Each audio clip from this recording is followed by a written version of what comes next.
Ladies and gentlemen, welcome back to Flight 96. I'm your host, Hunter Foreman, and today, we tried to do this interview yesterday, but technical difficulties was happening, so I ended up trying to fix them, and I actually fixed them, and actually, everything sounds better, hopefully, on it sounds good on my end, but ladies and gentlemen, I've known this guy for a couple of years, maybe close to, I want to say close to 10, maybe 8 or 9, maybe.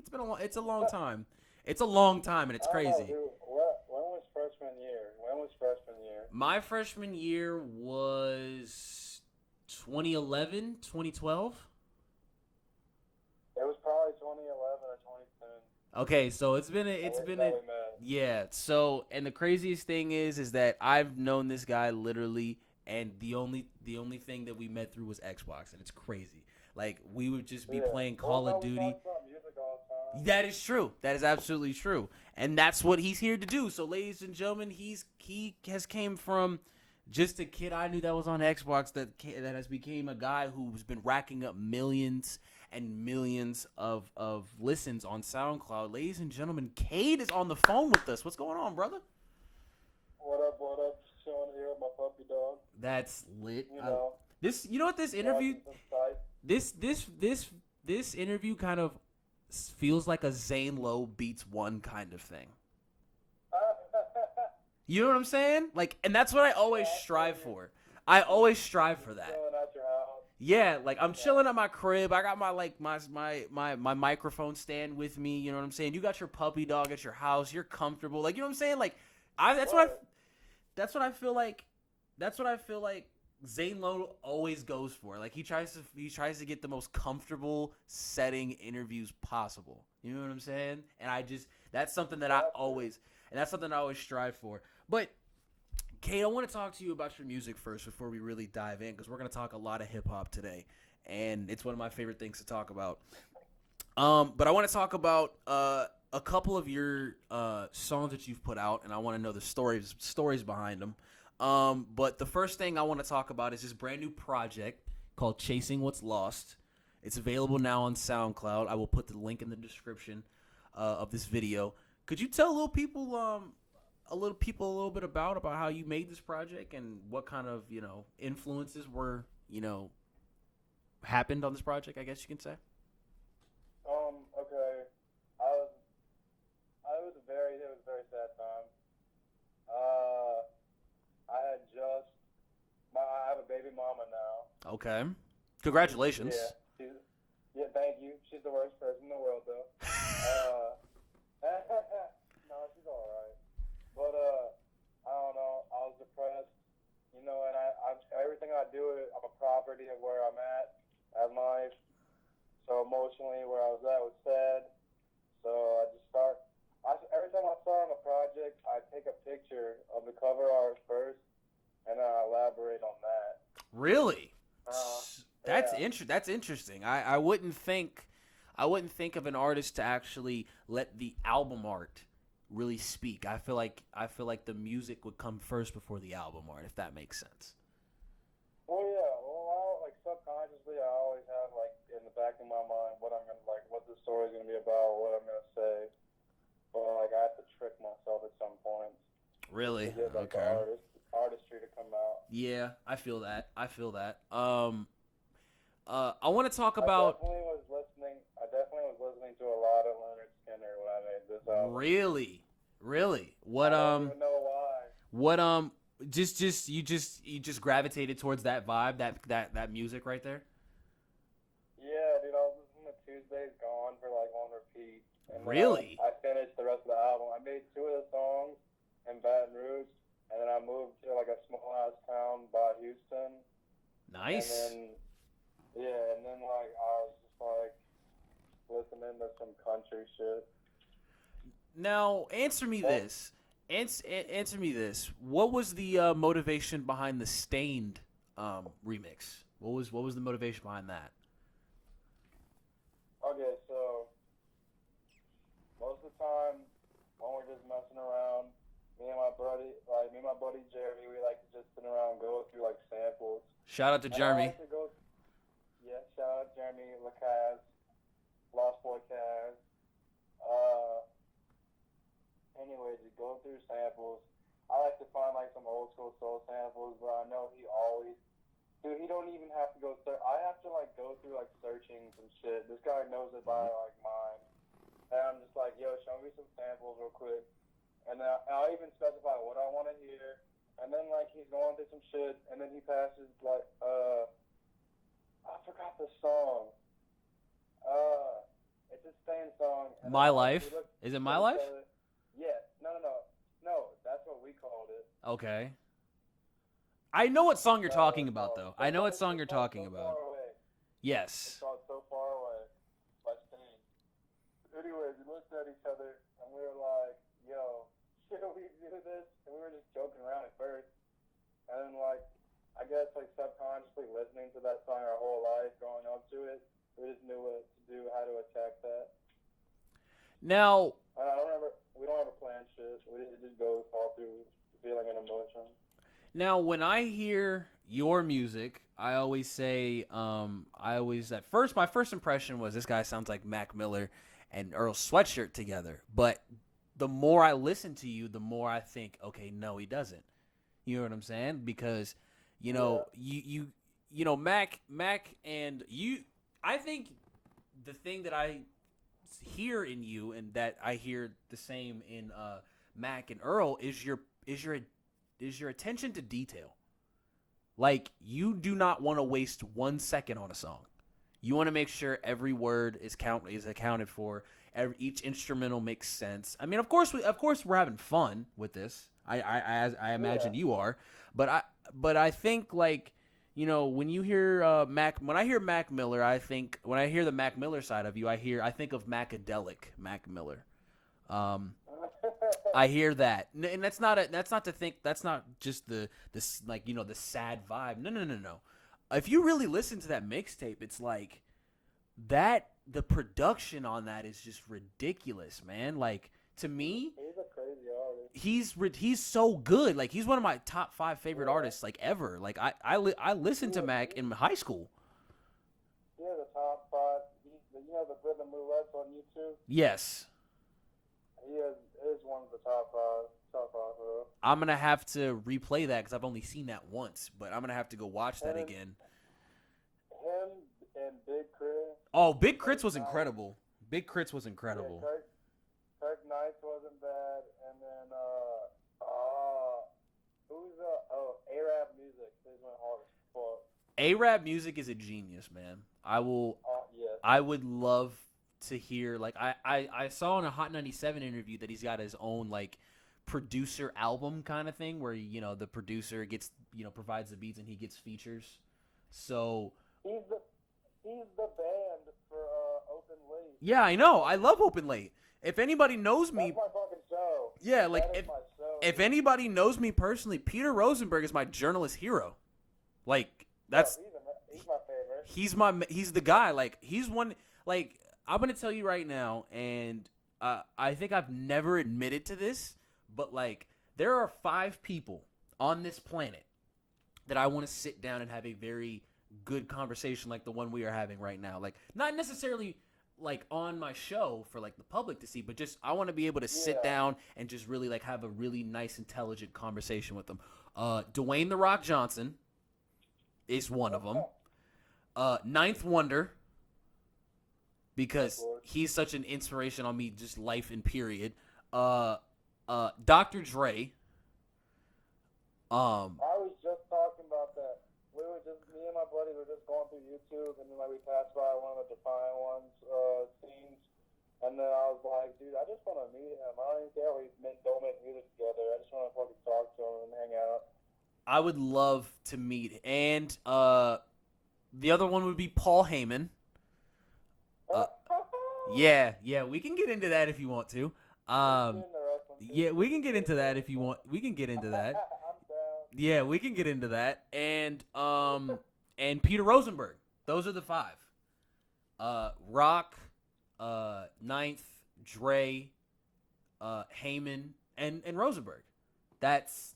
I wanna smoke a blunt with Mark Wahlberg. Do you think he smokes weed? Dude, yeah.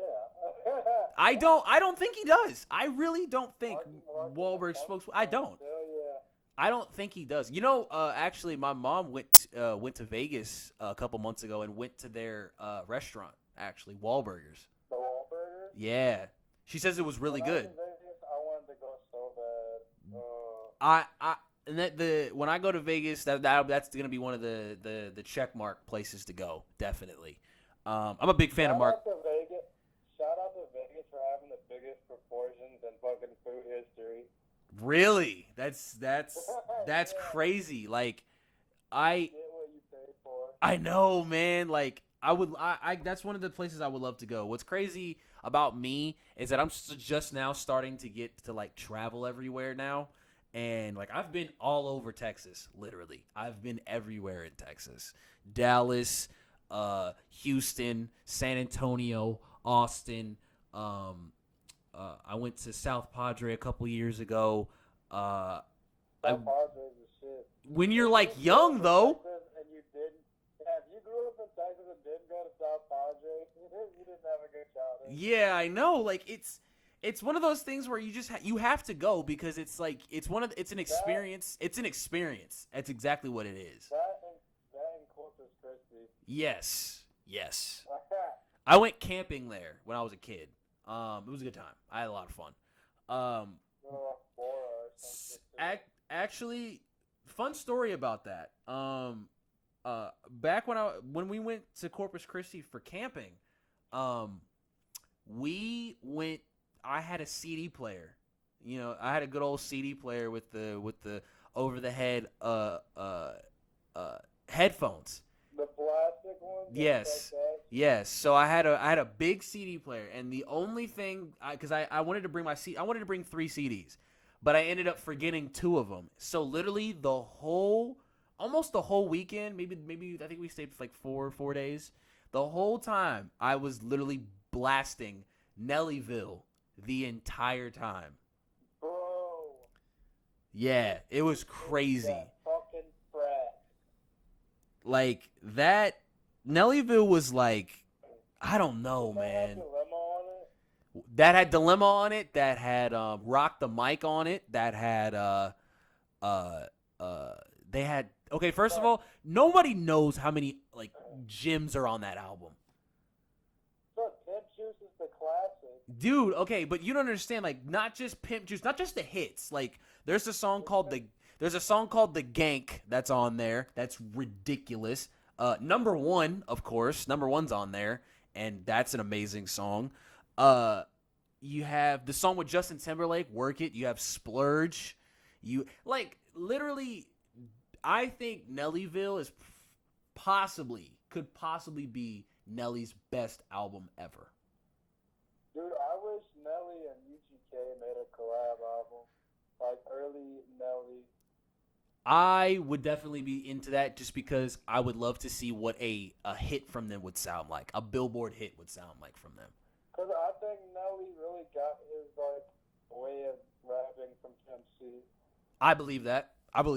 Now, not all of it, but definitely a lot. Now when it comes to influence, speaking of influencing, who are your main influences that you draw from when you create music? Chief Keef. I could. Okay. We'll talk about Chief Keef. Common. Oh, we're gonna talk about Common as well. You brought up there was a post that you made that we're definitely gonna address. We have to. I'll go Nas just because Illmatic, The Time is classic, and I can listen to that any time of the day. You no can't. matter what's happening. It's one of the very few unskippable albums. You're right. It was the perfect amount of songs. It was so well put together too. I'm gonna be real. Usher had a lot to do with how I make my music selection. What specifically do you draw from Usher? I think the emotional aspect. Okay. Towards females. I mean. And an R&B way. Okay, would you want to do an R&B kind of song one of these days? Yes, but I can't sing. No, but definitely. that vibe. You know what I'm saying? Yes. And if any R&B singer like Kehlani or somebody like that wants to do a song with me, I'm gonna be like, yes. Okay, first of all, if you get Kehlani to do a song with you, I want you to be in this. God. No, listen. I want you to be in the studio with her, and I want you to FaceTime me immediately. Immediately. No. You get in there and you be like, okay, cool. We got this going. I need you. Listen, before you go, I need you to talk to my friend for like 5 seconds. He's such a fan of yours. Like, just please talk to him for like 5 seconds, and I will literally just hold the phone. I will screenshot that shit, and I'll be like, yo, this is amazing. Because what's so awesome about Kehlani is that there's no she has so much transparency. Like, what you see is what you get. I feel like her on wax is her in real life. Yeah. And that's why I love her so much. Like, I love Kehlani because she is literally like, I don't know. I feel like I could just chill with her and just be cool with it. Also, I definitely feel like I could do an album fully produced by Timbaland. You really think you can pull that? That's weird because Timbaland's beats never sound the same. No. And I love that because like at a point when I first started making music, I was like, I want to be different. I want to keep making different songs. This last album I made, I was like, I want to have the same feeling for every song. But usually I like to do like shit different every single time. And I rapped over a Timbaland beat on the album. Yeah, you did. Cry Me a River. Now, why did you choose Cry Me a River? Okay, so the guy that was featured on there, his name's Cade. He's Drowsy the Dreamer. And like, I always beg him to like, you gotta get more into music because he's not really dedicated to it. Yeah. And then he came at me begging, to make a song, and I was fed up. I was like, dude, just like, you find a sample, write your shit, and come at me then, because I don't want to spend too much time in the studio with you. And then he came in with that, and I was like, okay. And then he did his verse, left, and then like I just listened to it for like 2 minutes, and then I did my verse, and that was it. And oh yeah, also, whenever I was making the beat, I used a Timbaland drum kit. Out of straight respect for that shit. I would expect you to. For anybody that samples Timbaland, I would expect them to even like make the beat with a Timbaland drum kit. Like if you were to make, like, I think people who sample Jay Dilla or even use unreleased Jay Dilla beats should give them the respect. I don't think they should alter them in any way. I think if you want a Jay Dilla beat, you should keep it the way it is. Like let me ask you this. Of course, I know you are familiar with the work of Jay Dilla. So I don't know if you know, if you know this, but like, there is so much unreleased stuff from him, and he went too soon that people just and people just don't understand like how much he meant to the culture. Like, they just don't know. Like, Jay Dilla is to me like him, Dre, and I mean, you can say Puff, kind of, but him and Dre to me are the two best producers of all time. I just want to just take a side moment, shout out to Diddy for like inventing ad-libs. If you would listen to Juicy by fucking Biggie, there's just fucking Puff in the background doing ad-libs, like, yeah, and you know we got you, yeah. Like, he's all over that bitch. I will give respect to where it is due. Puff is a legend. He will go down as one of the greatest. I think he might even be on the Mount Rushmore of hip hop. I do believe that. But people don't understand, like, he was like an overseer. Like, he basically was the person to tell people, like, okay, you put this piece right here. You put this piece right here. Okay, take those drums out. Put these drums in. Okay, no, screw that synth. Screw that. Make a new one. give me write down some vocals. You know what I'm saying? He was kind of like the finger pointer and just telling people what to do. And he was like the Kanye back then. Yes, sort of, kind of. Kanye when he was making Twisted Dark Fantasy. Yes, and I'm gonna tell you right now, if you are making an album right now and you go to Hawaii to finish your album or work on it, that album is going to be crazy. Because look at the track. Look at the track record. Two perfect examples. My Beautiful Dark Twisted Fantasy. The recordings most of it was in Hawaii.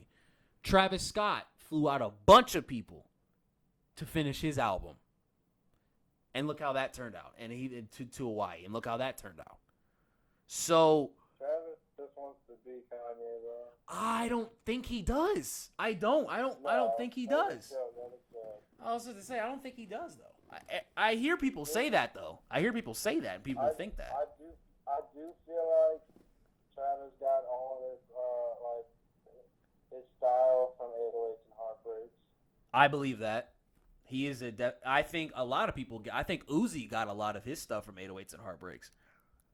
Jesus, yeah. Like Uzi got a lot of that from Chief Keef too. We can talk about Chief Keef and how you think he's probably one of the most influential artists of all time. If you can give us your theory on why that is. He's a god. Okay.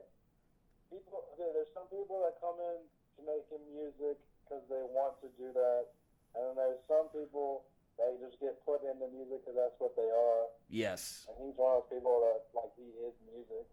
Yes, absolutely. He oozes it. Like, I feel like Chief Keef is, of course he's got his problems, and people don't take him seriously because some of his songs sound like he's just purely zanned or leaned out, but he has highlights. Hate being sober, having 50 Cent and Wiz Khalifa on the same song on your debut album, nonetheless. You know what I'm saying? Who was on Finally Rich? I think we talked about this. We have Jeezy, Young Jeezy, 50, Wiz, Lil Reese. That dude, Soulja Boy. Soulja Boy wasn't on there. He was on 300. Okay, got you. The remix. Oh, okay, got you. I don't think that was on the actual official. Yeah, I mean, I think it was. I will look more into that. I know. I think what's crazy about Chief Keef is he's worked with some of the best. He's worked with Kanye. Yeah, he got a couple good ass songs with Kanye. Yeah, the song Nobody. Yes, absolutely. That inspired a whole album. Hold My Liquor went hard. Of course, Hold My Liquor. He's done songs with he's done song with Travis Scott. I'm pretty sure. Nightcrawlers. Oh, dude. Yeah. That I want to let me tell you about that song Nightcrawler. That is that's Travis Scott a textbook definition. If you wanted to look up what a Travis Scott sound looks like or sounds like, Nightcrawler would be the exact sound. It's I can never hear somebody else on that beat. I just ever. love how when Chief Keef hops on a feature, that's his best shit. His best verses are him on a feature. One of the best Chief Keef verses I've heard in the most recent time was on the Swervo album. Really? You liked it? I liked it. I absolutely liked it. I said Chief Keef is back in his bag. I can't see my thing with Chief Keef is I really just I can't sit down and really listen to a full Chief Keef project. I have to hear him. You gotta make a playlist out of his music. Yeah, you gotta go through his shit and make a playlist. Exactly. Sometimes if I need to go through somebody real quick that I'm not necessarily interested in, I'll listen to the first 30 seconds of their songs, like on each of their albums, and I'm like, do I like this? Okay, let me go back to these. Like, you know what I'm saying? I'll be like, okay, I don't like this one. I'm not going back to it. Okay, I'll go back to this one. Okay, I actually like this one. I'm gonna let this the whole thing play through. Like, the way I digest albums, I don't know how you digest albums. I used to literally every time a new album came out, I would put it on my speaker and play GTA and let the whole thing play through. It's kind of different now from how I was in high school. Cause you know, like in high school, we were like, oh, we gotta find the newest shit, listen to everything. Yes. And then now I'm focusing on my own shit. Exactly. And now I'm trying to listen to shit that don't inspire me. And most of the time when I listen to new music, I'll just be telling myself like, well, I don't sound like this. So am I doing something wrong? But like that's not the way you should be thinking. Yeah, I agree with that because I know artists that don't let they don't listen to a lot of music because they don't want it to necessarily influence them a lot. You know what I'm saying? Yeah. And I don't want to listen to some hype shit and then come to the studio and be like, well, I gotta go as hype as that dude. no. That's I want to come in with my own energy. And that's good. Yeah. I like it. If I want to sit down and listen to some fucking Elvis or like some Sam Cooke, then I'll fucking do that. Then I'll make a fucking song after that. Now, what I want to speak about was another guy that you posted about, and you said this. Hopefully, I don't mess up the actual quote. Let's not act like Common didn't change hip hop. Am I correct? He did. First of all, he came out of nowhere on his second album, made a whole song about hip hop. That I used to love her. Oh my God, can we? That was. Ooh, that's a vibe. That's a vibe. That's up there with fucking The Reminisce Over You. Okay, no. We can't listen. Don't get me talking about Pete Rock. Don't get me talking about Pete Rock. I love Pete Rock. He's like Pete. That's another person that I would love to speak on. I guess that's 6 people.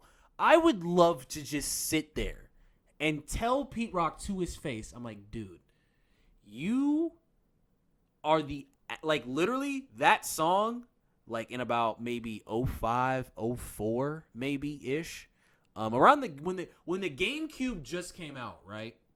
Because I heard all of my songs. It was on the NBA game. Yes. I got all my music through video games during that time, and that's crazy. Obviously. So Need for Speed Underground. yes. NBA Street Volume 2. NBA Street Volume 2. I'm saying it right now. Top 5 game of all time. Oh yeah. Like you. 50 Cent games had me going. That I remember that game too. What's crazy is I would love to just sit across from Pete Rock and say, dude, you made to me my favorite song of all time, which is They Reminisce Over You.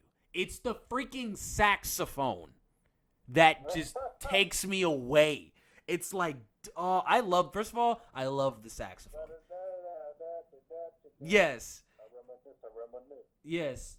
The saxophone is that saxophone. Like, I love the saxophone as an instrument, period. I love it. I love the sound. I love just how it, like, the horns just kind of, like, it fluctuates just kind of, you know what I'm saying? Like, that shit right there, that's why I sample. That's why I try to do it the way they used to do it. Because that's a sample in itself. That's a sample in itself. Yeah. So just like they used to find samples and put their drums on there. That's all I do. And there's nothing wrong with that either, of course, because I'm a producer. Exactly. Is that something that you want to continue to be? You want to be a double? I definitely want to be. I always want to be in control of the beats I'm rapping on. Ah, I like that. Like Not Eminem, say, like Eminem, like, like Eminem. yeah, like a J Cole. Yes. Some of J. Cole's, like, people don't know, that song High Power. On shit. Yeah, Yeah. that song High Power by Kendrick Lamar. That's a J. Cole beat. No additional production. That whole entire song is a J. Cole beat. He made the beat. He made the beat for what's the song with him and Miguel? All I Want Is You? It's from 2013. It is All I Want Is You. Oh, are you talking about Power Trip? Yes, Power Trip. I saw the video of him making that. Yeah. It's crazy. I saw the video of him making that, and I was just like, jaw open, like, oh, like, this dude is, like, I'm gonna tell you right now, man, like, and this is a bold statement. J. Cole will be top 5 of all time when it's all said and done. Oh yeah, no, he will. It's so, like, you can tell, like, first of all, he has it. Like, he has it. He has the it factor to be, like, he is already number one. He's already number one. Like, not only is he a conscious rapper, he's a conscious person. Like, you can hear the way he talks. He's such a normal person, too. Like, I love it. I like, oh, dude, you know how amazing that would be? First of all, like, not only do you have J. Cole, you have Jid, you have Boz, you have Kaz, you have Omen, you have Ari Lennox, you have Earth Gang. Like, I would love to meet all those guys one day. I would marry Ari. Oh, she's beautiful. Shout out to Ari Lennox. You are a beautiful woman.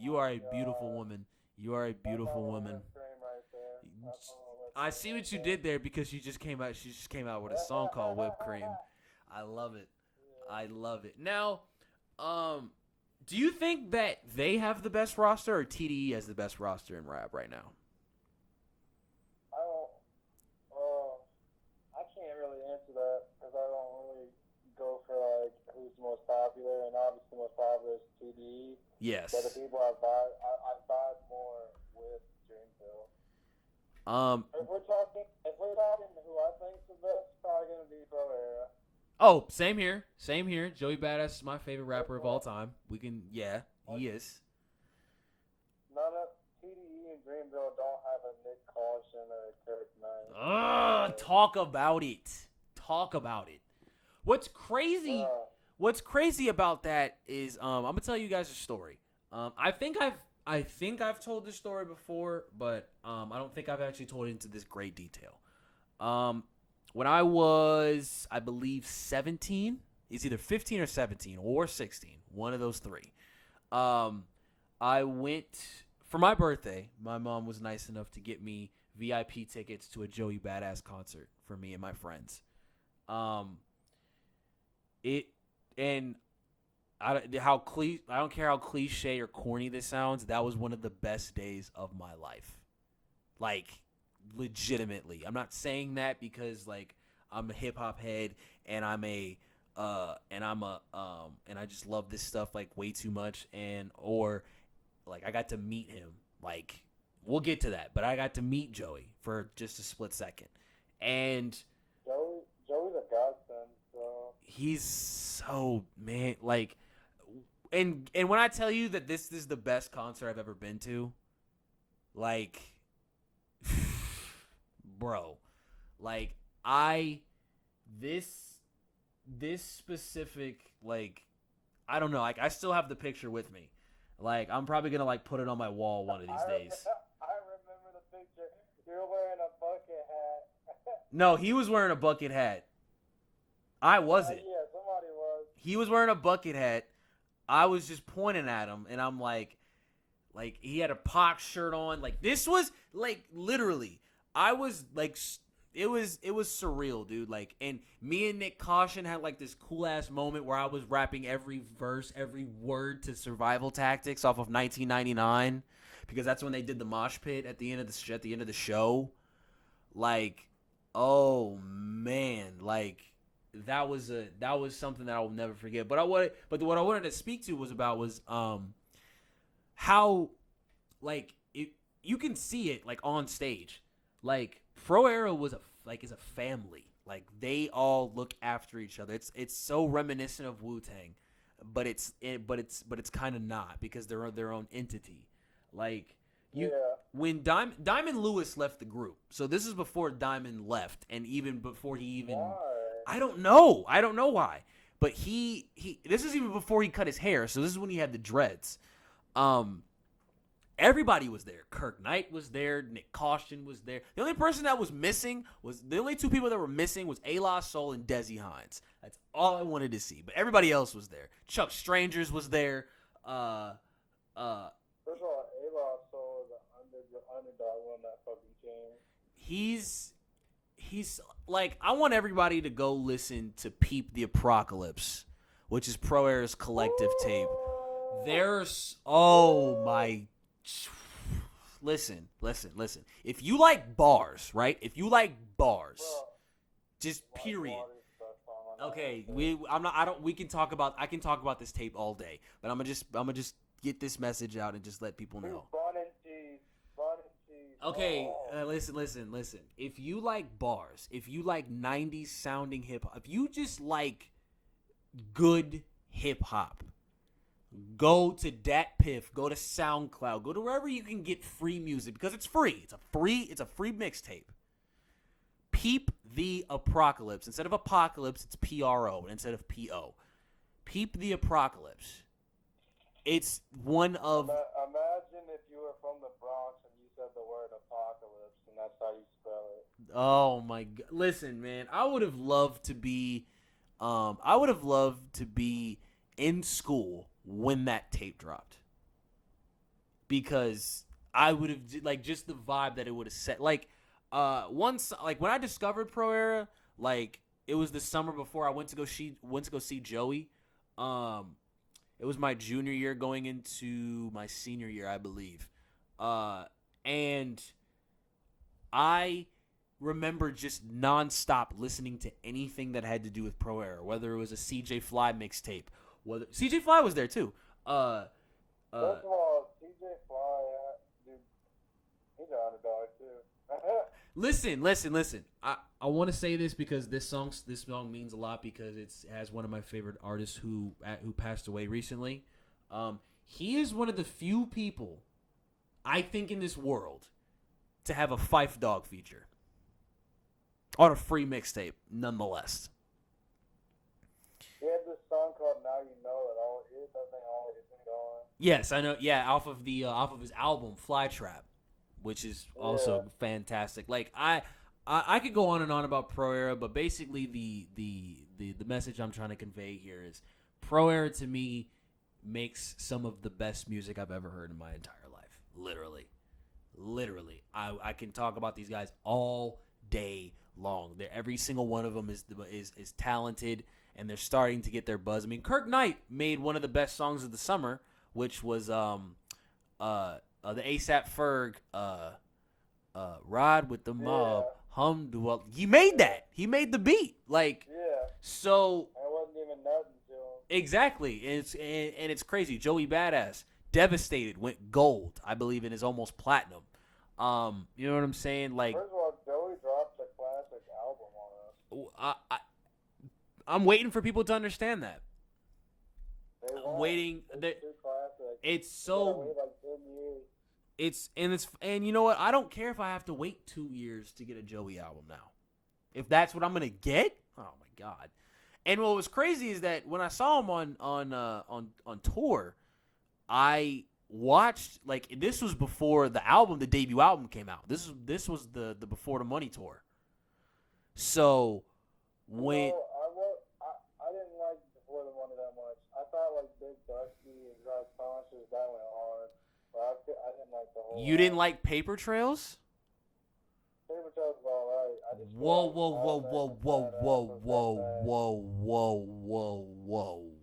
Whoa. You mean to tell me? He even said in an interview, he wasn't in his right mind whenever he was recording that. Like, he was still like after fucking Capital Steve died. That was after Junior. That was when Junior died. Damn. That you're right. That was when Junior died, and Dude, that he said eat the apocalypse and before the money, but like he was not in his right mind. and I want to say rest in peace to Capital Steez, and I want to say rest in peace to Junior B. Junior B was. He also said he didn't want to drop Summer Nights like that, but then I'm like, Summer Nights is a fucking classic. It is. And I remember for Christmas I got a Pro Era mystery pack where it came with 2 shirts and and a hat and some mystery items. I own Summer Nights on CD. You better keep that. I don't touch it. I don't do anything. It is. Oh man, like. Bro, this kid I got coming, they gonna listen to the fucking Joey. Listen, you anybody who's listening to this, if you can just go listen to one song from Joey Badass for me. Doesn't matter what. Doesn't matter from what album. Go listen to For My People. You will fall in love. Yes, absolutely. Another person that is also for the people that we steered away from was Common. One point that I want to get across is and you say Common changed because Common didn't come from a violent background. Common came from a very conscious background. He made it okay for a rapper not to be a gangster. We all said Kanye did that, but Common did it. No. He made a love song about hip hop. Yeah, he was kind of a scapegoat. He was the person that had to do it first. That we were like, but then somebody else had to come and do it to fucking verify it. But Common was the real one who did it. Kanye saw that, and that's why Kanye was always fucking with Common. Now, Common. Go ahead. He brought soul. Absolutely. I feel like hip hop is just a rendition of like music. Like we went through like a 70s phase, 80s phase, 90s, Yes. 2000s. He brought that funk phase, that soul phase. Now, what is your favorite Common album? Since we're on the topic. B. Easily. B. Yes. No matter what. B. It's it's a toss up between B and Like Water for Chocolate. But son, B is one of 3 albums that I can listen to top to bottom without skipping. What are the other 2? What are the other 2? Illmatic and what was the other one? I want to say that I'm gonna be honest, Daytona. I love Daytona. I thought We'll get into album of the year. We'll talk about Daytona here in a few. Daytona was the only real hip hop album this year. That's crazy because I think there was a lot of great hip hop albums this year, but that's interesting. But Common was like, I don't know, man. Like you can't pin him on anybody. Like you say, Common sounds like Common was an offspring of this. Common was, an effect of. He's very original. He's an original person. I'm one of the Common babies. I am one of the Common babies. I would see. I want to hear more people like that. That's what I want. That's not what I'm here for. I understand. Not necessarily conscious. Not necessarily conscious. I love conscious rap, but you can only listen to it so much. Beat selection. Oh my goodness. Yes, his beat selection. The Light. Come on. The Light. Come on. The Food. Oh, okay. Yes, I love The Food. That's my favorite song off there. If you're listening to this, go on YouTube and type in Chappelle Show, Kanye West, and Common. Beautiful. And that's the most greatest shit you'll ever see. Because listen, and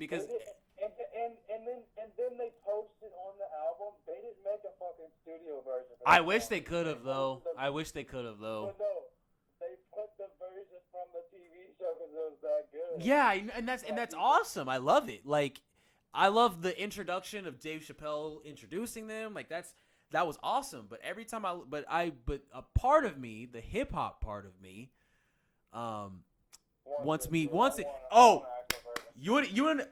Cade, you want to know how hip hop I am? I'm gonna tell you how hip hop I am right now. I got 2 instances where that can prove how hip hop I am right now. Part number 1. You're aware that Jay-Z has his own streaming service called Tidal, correct? Yeah. So, most of Jay-Z's discography is on Apple Music, which I am a happy user of. I love Apple Music. It's always been. I actually was one of the first people to transfer. I transferred from Spotify to Apple Music when Apple Music launched the same day. I wouldn't be able to find half my samples if I didn't have Apple Music. Cause you know what I do?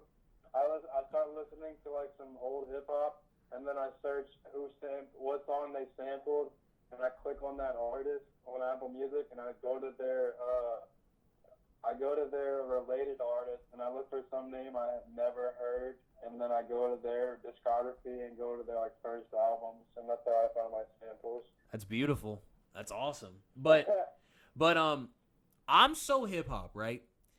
That I'm a Jay-Z fan. I'm not like, I'm a huge Jay-Z fan, but not like he's like my favorite rapper. You know what I'm saying? I love Jay-Z's music. Yeah. I love Jay-Z's music to the fullest.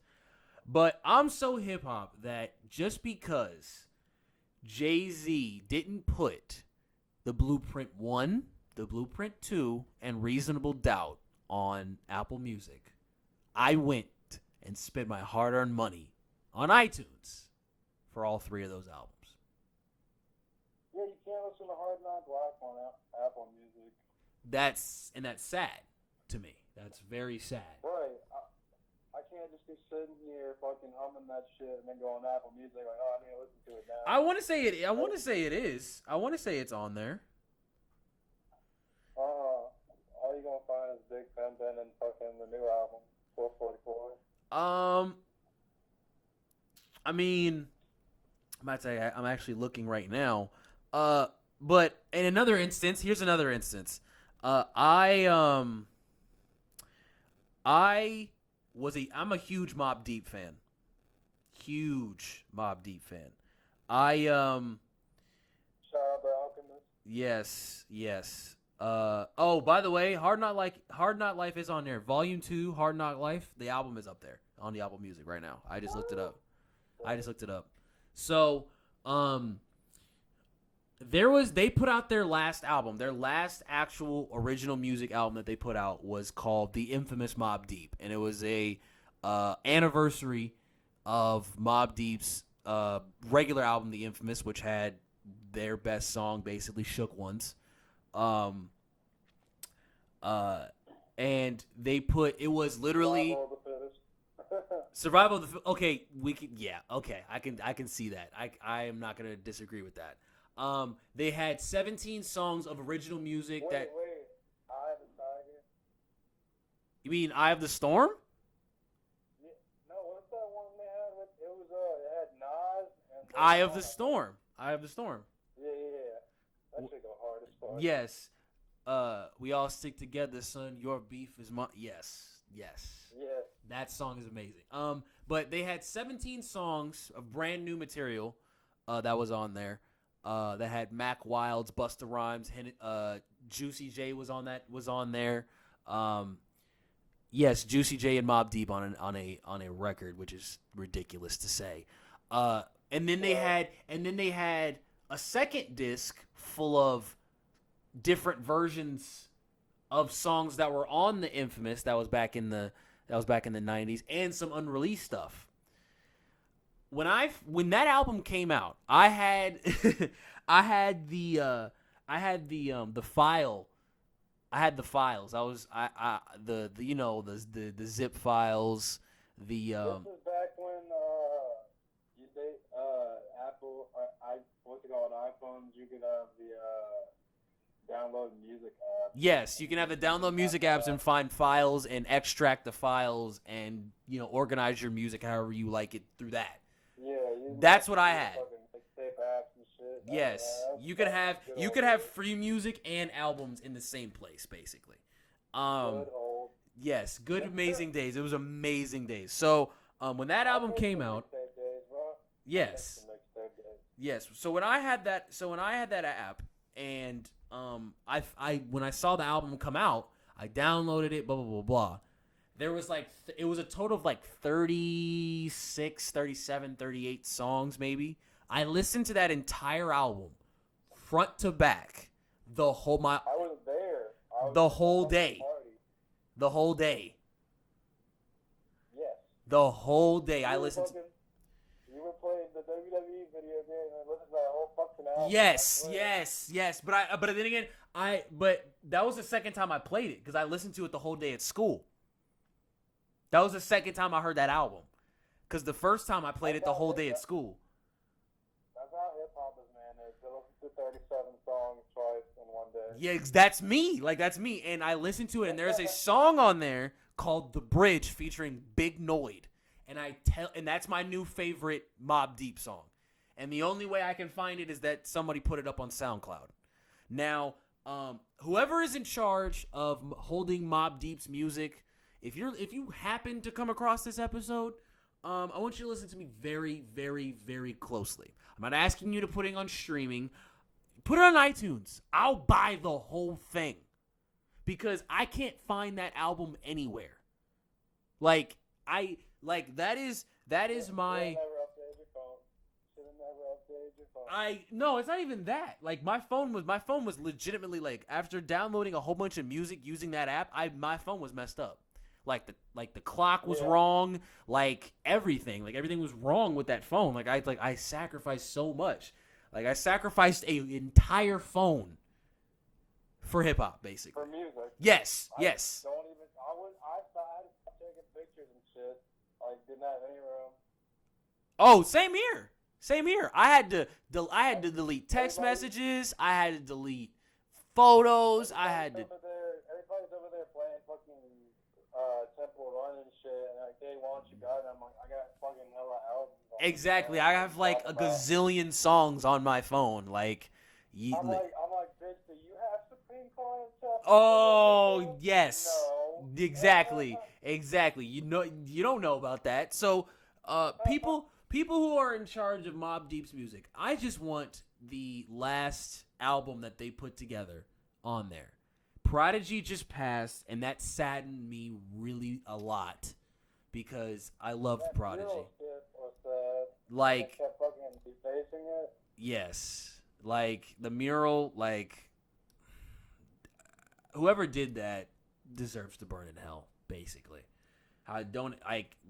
Prodigy is a legend, one of the best lyricists of all time. I mean, Keep It Thorough. We've all heard Keep It Thorough. We've all heard the beat a gazillion times.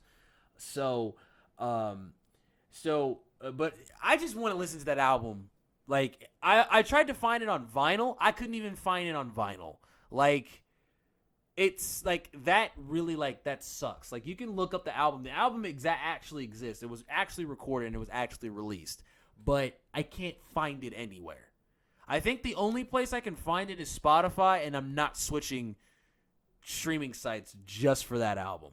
If you just put it on if you just put the album on iTunes, I will buy it. That's all I ask for. I feel like Spotify is just for college kids that don't pay attention to what they're listening to. I think Spotify is just... It's because they do a deal. You can get Hulu and fucking Spotify for $5 a month if you're in college. See, I never did that. I was an Apple Music guy. I think I paid $5. They have.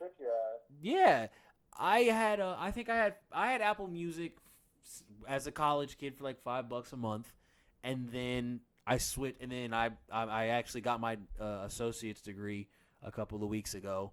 Congratulations. Thank you, sir. I really appreciate it. And I switched over, and I was able to switch over to the $10 a month plan. But that doesn't bother me. $10 a month for all the music that I can possibly think of. It's quality. Apple Music is the most top quality. Yes, it's very quality. Tidal.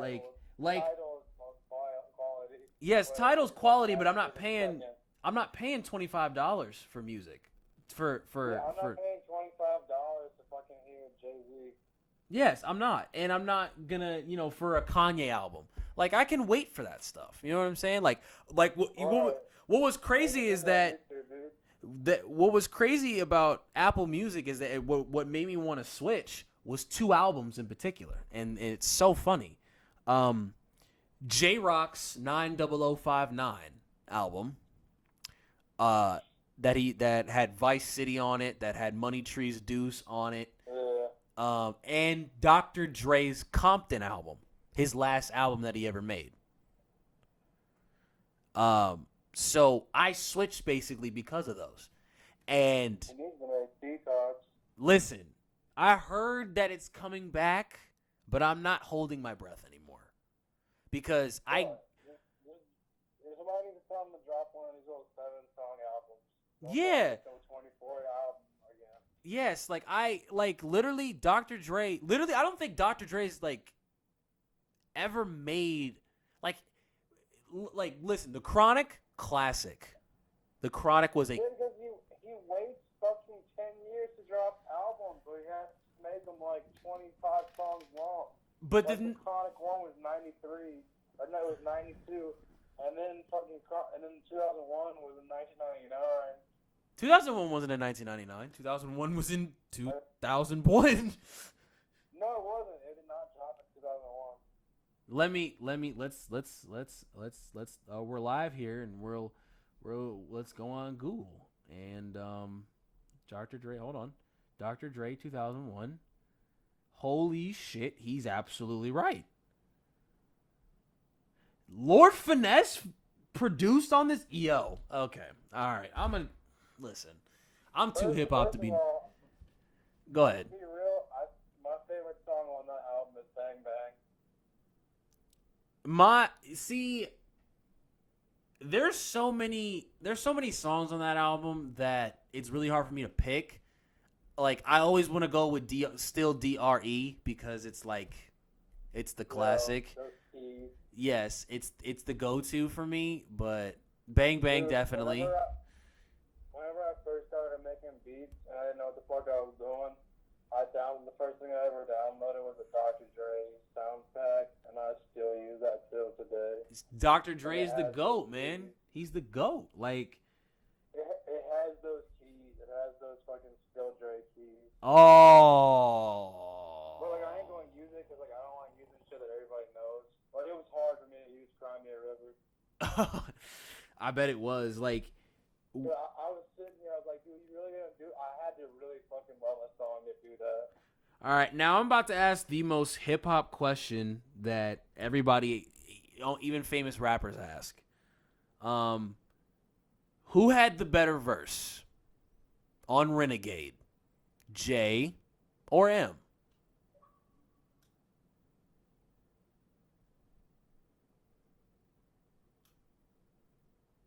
I'm gonna go J. You're gonna go J? Okay. J. I respect Eminem. But I like Eminem's verse actually, to be honest. Yeah, I know, I love it. But I feel like Jay gives you more of he puts you in a world, and then unlike when you hear Eminem, you go into Eminem's brain. Oh, that's true. That's absolutely true. You know what's crazy is that he's basically the only feature on that album too, which is the Blueprint 1. Yeah. That's crazy to me still to think to this day. Another hip hop question that I want to ask is top 5 dead or alive. Oh, this is so fucking hard. I hate when people do this. I gotta go Common number 1. Okay. I gotta go Nas number 2. Okay. J. Cole number 3. Okay. I'll probably go Pimp C number 4. Okay. Because I'm from Texas and I got a rep. Number 5. just like one artist at a time. I'm the same way. I'm the same way. And and half the time I'm not even listening to hip hop. I'll be listening to fucking like some old school like pop or fucking soul. Yes. I thought I was going Keef going number 5. So. Okay. Now I'm only gonna ask you to pick 3 because it's hard to even pick 5 at this time. Favorite? Yes, albums. Hip hop or just like all genres. It's probably all about to be hip hop. I don't even know what has that.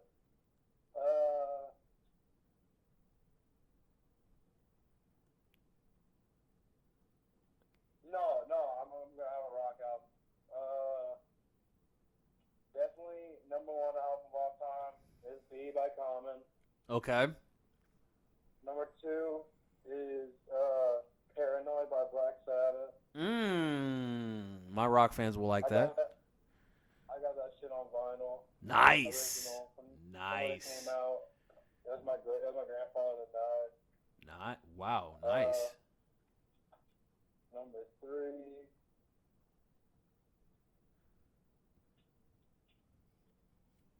Gotta go Illmatic. I'm only picking these ones that I can listen to straightforward. Like you can't skip a song on them. Mine is a little bit different. My number 1 favorite album of all time, to me, is Illmatic. Number 2, this one is a little hard because it's like because not only because I grew up listening to this like the whole thing, and it has to go. I have to go Nellyville. I have to go Nellyville at number 2. I have to because it's like. That was the soundtrack to that was literally like the soundtrack to my childhood, and it's crazy. And it's crazy how it took me almost 20 years to figure out the dilemma is about cheating. I feel like the Dilemma is a song that whenever it plays in the car, and me and my mom in the car, I sing Nelly's parts, and she sings Kelly's parts. My mom was a big ass, like, she put me on a lot of music. Like, she used to clean houses, and she'd bring me with her because I didn't go to school yet. And she'd be, like, playing, like, TLC. The first time I ever heard hip-hop songs with her, and that first ever hip-hop song was "Wanna Be a Baller" by Lil Troy. Yo, listen, I was in Houston for a battle rap event, and without the song wasn't even on, and they were in Houston, and somebody and one of the guys that was there, main guys that works there, his name was Tech 9, not the rapper Tech 9, the battle rapper Tech 9. He said, well, he was basically playing MC, Master of Ceremonies, and he did the "Wanna Be a Baller," and literally the whole crowd, I'm talking about like maybe 1,200 people was in there, sang along with him. And it was... Dude, that song's a fucking move. It is. Oh man, that song is either a drive home from a party or a drive to a party. That first verse from Youngstar just hit you for like, oh shit. It's going down, man. It's going down. Like you be driving in like the nicest neighborhood ever, and you're like, did I just enter the hood? Like, where am I? Yeah, it takes you out of your element. And then the number 3 album for me, I'm gonna go with 1999. Even though it was a free mixtape and it has been released as a actual album where you can actually buy it and stream it and stuff, 1999, literally, like, it was like the beginning of kind of like me changing who I was, which is crazy. Top 3 songs on that shit to me are "Snakes," "From the Tombs," and "Killuminati." Where Is Sad is my all-time favorite song on there. Snakes and Waves. No, not Snakes. Not Don't Front. Excuse me. Don't Front. Snakes go so hard. Tina Apex. Oh my god. She is amazing. Cade, that's somebody I definitely would love to hear you work with. Is Tina Apex. Really? I would love to hear you. I actually had a track with like a lesbo R&B singer, and like that was when I first ever the songs I had go like 10,000, 20,000. Nice. And I like, like that. and like everybody, I was like, it was low key popping in like Baton Rouge on like a college side. Really? A little bit, yeah. That's crazy. I would love to hear you with Tina Apex, man. That would be crazy. I think you guys would definitely complement each other just because of. I'll do that shit. That would be. Yo, go through the right channels, man. Send her that beat and just be like, listen, I need you to just sing this. I need you to sing that I need you to sing that. How do you? I'll be like, listen, Tina, I know you look a little bit like a boy, but that's okay. I'll love you for you. Yo. We can make a love album together, babe. Yo, Debbie, I would see. The thing is with Tina is that I really kind of can't like find like. I mean, I'm actually gonna search on Apple Music and see if there's actually a Tina Apex album. If there is, I'm listening to it right now. No, there's actually not. There's actually not. She waiting for me, dude. That's why. Oh my god.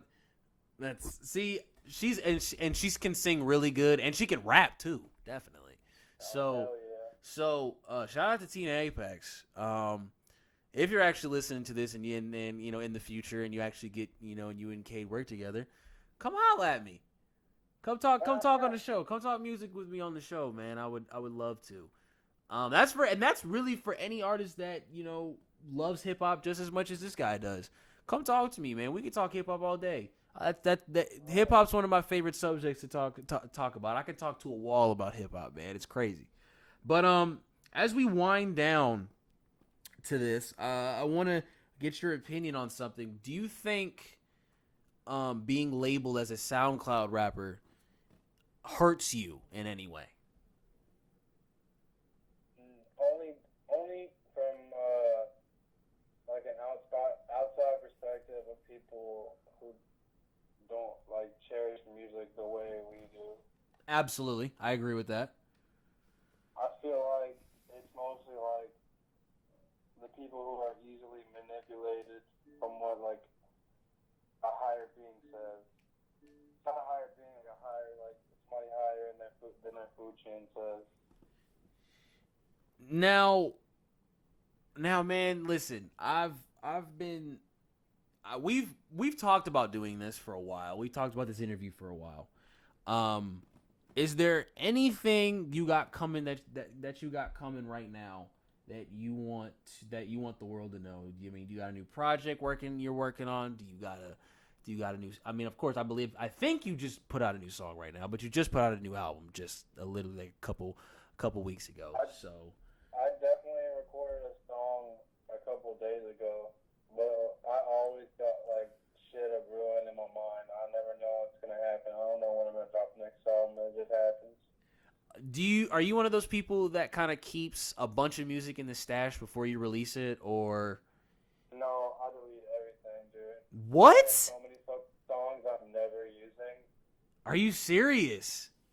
Yeah, I gotta be comfortable with it. I have to be like, and if I save a song to the side for an album, I have to be comfortable enough to like that in like 3 days. And if I don't like it in 3 days, it's out. Wow. So you're really picky about what you want your listeners to have and Yeah. Well, it's mostly for me because I like listening. At the end of the day, I want to be able to listen to myself how I listen to like artists how I did when I was a kid and shit, like as an escape. Okay. Okay. Have you ever had of course you've had millions and millions of listens on SoundCloud. Has any fans reach out to you and said, "Hey man, like your music helped me through this," or Yes, I had about so when I hit the first song I hit 1 million, it was Microphone Diaries, and I had about 8 kids message me telling me like I'm getting a little emotional talking about this now, but they were talking to me about like, their hard times and like and how it's nice to hear that somebody else is going through this shit with them. And like a couple of kids are talking about like their attempts at suicide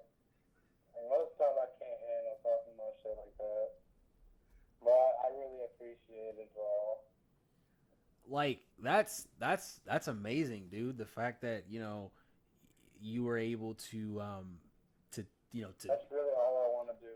it's just touch people. It's just touch them like that. It's like is that I think that's something that every artist strives for, but they don't necessarily put out into the universe. You know what I'm saying?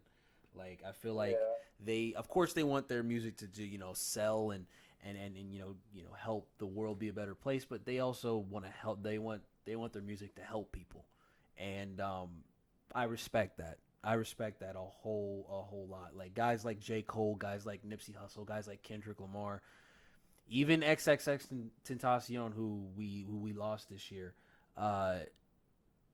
Just want to convey a positive message at the end of the day, and we need more of that. If it doesn't sound like a positive message at the end of the day, it's just like an artist creating a situation that happened.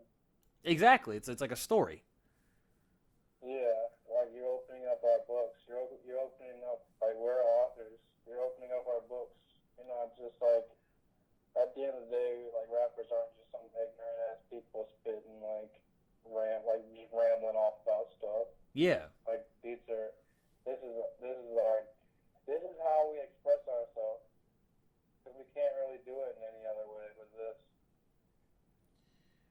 Man, listen, this interview exceeded my expectations. This was crazy. 1 hour and 11 minutes talking about hip hop with a good friend of mine. Is there any last words before we sign off that you want your fans to know, or my listeners to know? Fucking album. Son, dead ass. The first song, the intro, I fucking sampled every time by Britney Spears, and if that doesn't speak volumes, I guess I could dig.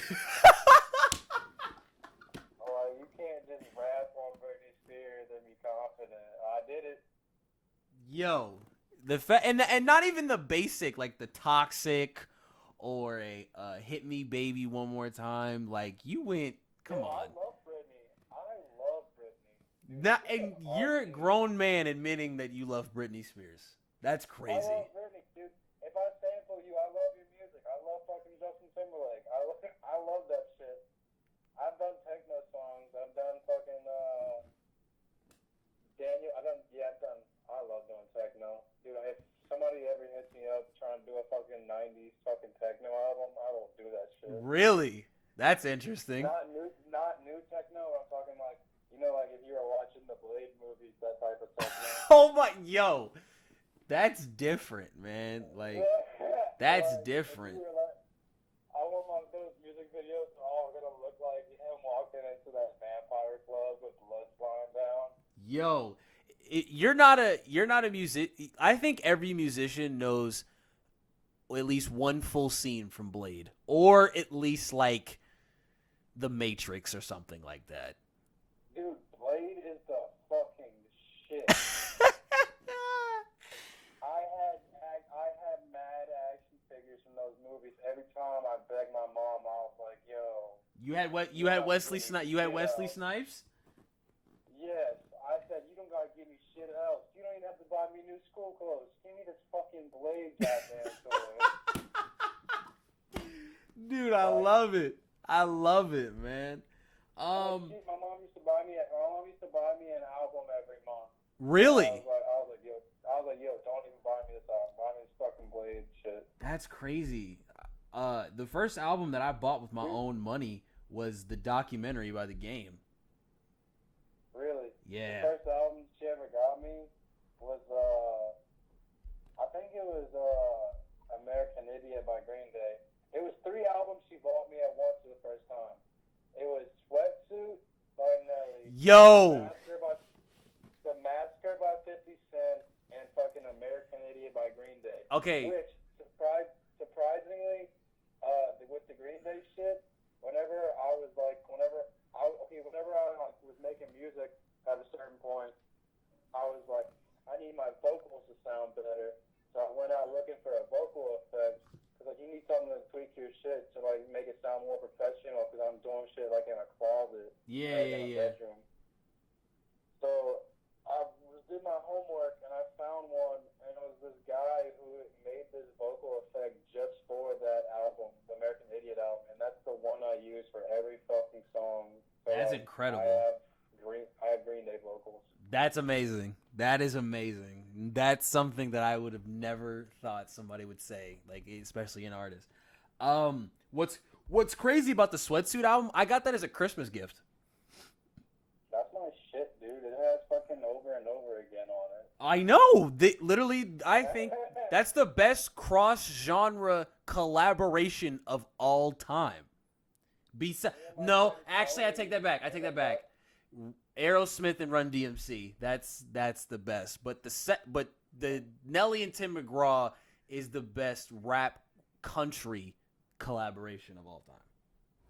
Son, me and my friend Tony from like whenever we were kids and it was in the same neighborhood, we used to have those shows of us, me and him singing that song in my parking lot, and like all the fucking little girls that were in the same neighborhood would come see us.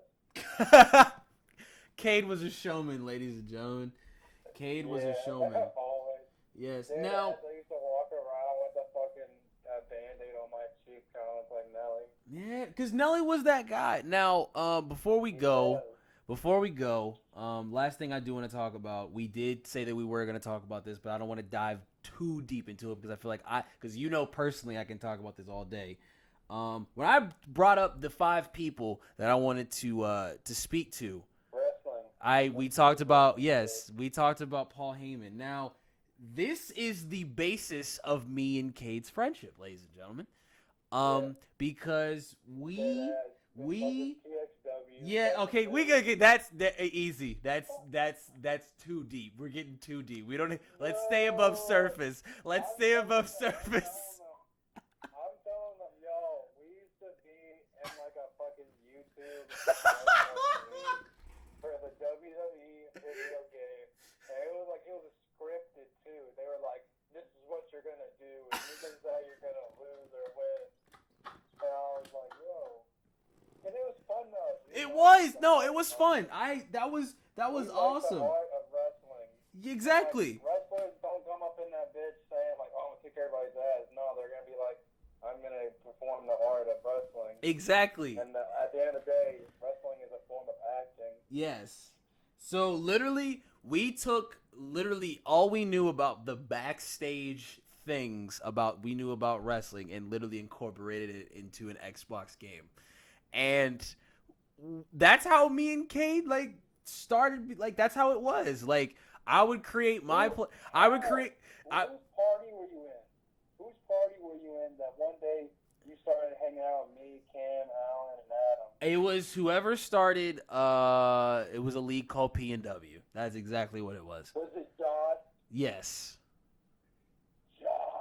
Oh yeah. My God, that motherfucker. Yes. Now, like I said, I don't want to get too deep into this because this gets really, really nerdy, really quick. But, quick, really bad. So I want to keep it like this. I want to keep it short and sweet. Top 3 favorite wrestlers of all time. Cody Rhodes, number 1. I knew that was coming. Right.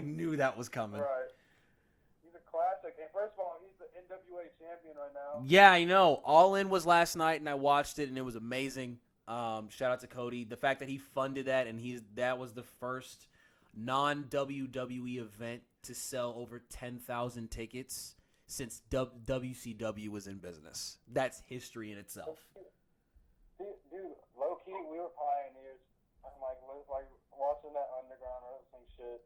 Yes, absolutely. We were in that era. Exactly.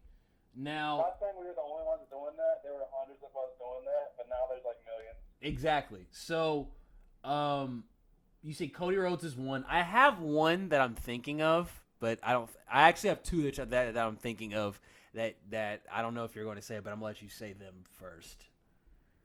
Rick Rude. That was one of them. Go ahead and say the other one. One of them was Zack Ryder, and the other one was The Miz. I want to say Dolph Ziggler. Okay, I'll take that. Because You You know I like the cocky one. yes, you and I remember we had our own we had our own characters that we created and we like updated it all the time. And I remember And I Cade. was always that motherfucker. Yes, he was Cade was the dude who always put like the cool sunglasses on his character and like the spiky hair. And then I remember he came to me and he's like, dude. Yes, and then I remember he came to me one time and he's like, dude, I want to go dark. And I was like, what? And he's like, dude, I just want to put on black boots, black trunks, dye my hair black. It's yes. Oh my god! And then you just told me, you're like, dude, I just want to start. It was the day I went from white wrist tape to black. Yes, yo. And then you told me, it's like, dude, I just want to start pile driving people on chairs. And I was like, what is going on? I deadass did that shit too. All right, man. Hold on. Fatal four-way. Nah, okay. We're getting too deep into this. And then I was pull a chair out and deadass drag y'all off the chair and pile driving. Oh. I did that help. I didn't do shit in the game. It was all fucking mental. Oh my god. Listen, man. I could talk to this man about that, but we could save that for a different episode. Ladies We and had the most epic fatal four-way. it was fun. No, listen, legitimately, it's fun. It really is. Our fucking what was the cell? It wasn't Hell in a Cell. It was all the pods. Elimination chamber, yes. Our elimination chambers was me, you, Alan, Kim, and Adam. Shout out to all of them. That's the Xbox Live crew right there. I'm a nerd, people, and that's just who I am. We play Call of Duty, Madden. It was always a fun. It was literally always a fun time. Like literally, that was the crew, and then Cade left. That out of nowhere. We walked in one day to fucking Adam having his heart broken from some random bitch. No, okay, all right, stop. What food Alan ate that day? Okay, that's okay. All right, Cade. This is the first. Okay, we're getting too deep into this, but ladies and gentlemen, this was a great episode. Cade's new album, Chasing What's Lost, is available on SoundCloud right now. I urge you to go listen to it. Follow him on Instagram at LostBoyCade, all one word, for all the updates on his music. Literally, I think we're going to have a Nerd Chronicles Volume 1 where we just talk about all this stuff and just rehash. We can do like movie conspiracies and shit. Yes, like we can talk about that. So, but go get Cade's album. He has music, of course, on the way. I'm pretty sure he'll be dropping more before the end of the year. Obviously. So, actually, every year that comes, I always tell like my group, I'm like, yo, this is the year we're gonna blow up. Like that's just like me getting ready. That's like I keep progressing. So, but follow him. He's a good dude, man. Kato it's always good chopping up with you, brother. All right, man. It was nice. Ladies and gentlemen, Cade. And it's, y'all know the slogan. One love.